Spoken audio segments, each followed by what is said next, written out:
सीमामा बाटो अवरुद्ध भएर खतम भइरहेछ।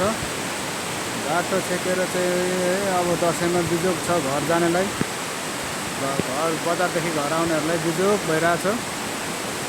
बाटो नै छैन हाम्रोतिर चाहिँ अहिले बाटो झरेर अहिले सरेको, अहिले झरिसकेको छ। फेरि अहिले सरेको है मिसिनले, अहिले झरेर यताको यता उताको उतै भएर बसिरहेछ। यहाँ यो मिल्नुको हाइटको बाटो पनि खै सोरिदिन्छ, फेरि झरिहाल्छ। बिचराले कति काम गरोस्।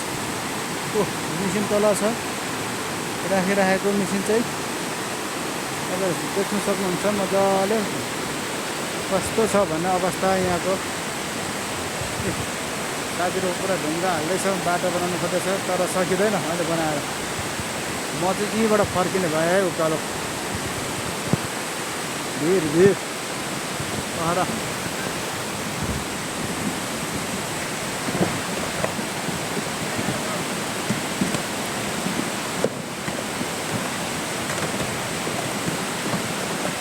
ढुङ्गा झरेको अवस्थाले पुरै ढुङ्गा झरे छ है। ढुङ्गा आयो, ढुङ्गा झरे छ, त्यही गर्दा रोकिन सकेको छैन।